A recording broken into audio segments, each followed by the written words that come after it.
할렐루야, 예수님의 사랑으로 성도 여러분을 사랑합니다. 칭찬은 고리도 춤추게 한다는 말이 있습니다. 사람이 사람을 칭찬하는 것이 칭찬받는 사람에게 얼마나 큰 힘이 되는지를 강조하는 말이기도 합니다. 실제로 사람은 훈계를 듣거나 책망을 받는 것보다 칭찬받고 인정받는 것을 좋아합니다. 사실 칭찬하는 것이 그렇게 어려운 일은 아니죠. 돈이 드는 것도 아니고 엄청난 에너지가 필요한 것도 아닙니다. 살면서 만나는 사람에게 시적절하게 칭찬만 잘해도 여러분 그 사람에게 큰 사랑과 대접을 받게 될 것입니다. 그런데 이런 사실을 아는데도 칭찬하는 것이 결코 쉽지가 않습니다.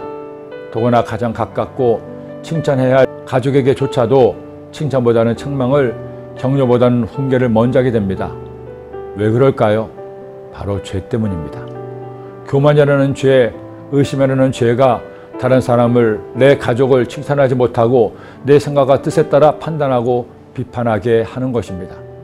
그러기에 우리가 남을 세워주고 칭찬하는 사람이 되려면 제일 먼저 나 자신이 변해야 합니다. 성령의 도우심을 받아 나의 교만과 의심의 죄를 다 태워버리고 겸손과 믿음으로 그를 존중하고 믿어준다면 여러분도 칭찬으로 그의 큰 힘이 될 수가 있을 겁니다.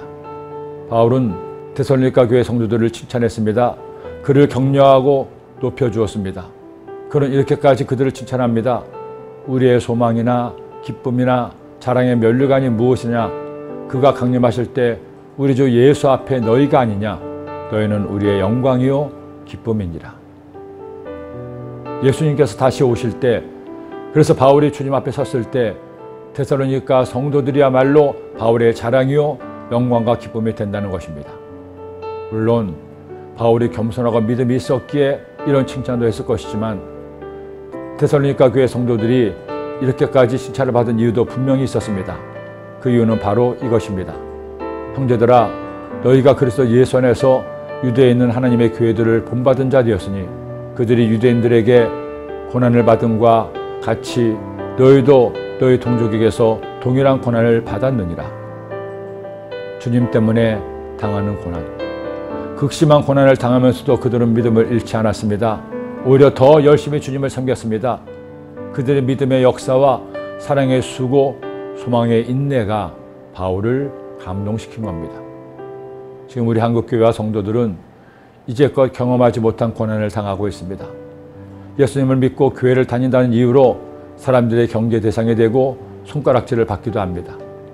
극소수의 교회들의 행동 때문에 한국교회 전체가 매도당하기도 합니다. 어떻게 이런 일이 있을 수 있나 생각이 들기도 합니다.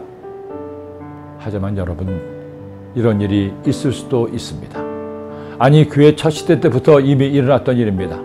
우리가 지난 200일이 넘도록 묵상한 모든 말씀이 그 사실을 보여주고 있습니다.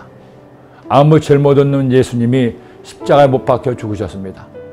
예수님을 믿는다는 이유로 감옥에 갇히고 죽음으로 내몰렸습니다. 그러나 바로 그때 그들의 믿음은 밤하늘의 별처럼 빛났습니다. 2000년이 지난 지금도 그 빛은 사라지지 않고 교회에 비추고 있죠. 지금 교회가 어려움을 겪습니까? 여러분이 고통과 환난 가운데 있나요? 그럼에도 불구하고 데살로니가 교회 성도들처럼 믿고 사랑하고 소망을 품고 인내합시다. 그래서 우리가 내가 주님의 기쁨이요 영광이 되기를 기도합니다.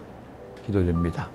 사랑의 예수님, 한국교회가, 한국 사회가 큰 어려움을 겪고 있습니다.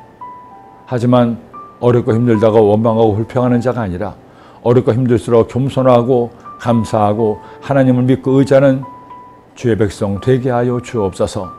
그 고난 가운데에도 행하는 감사와 기쁨을 통해 하나님 은혜를 얻게 하시고 마침내 승리하게 하여 주옵소서. 예수님의 이름으로 기도드립니다. 아멘.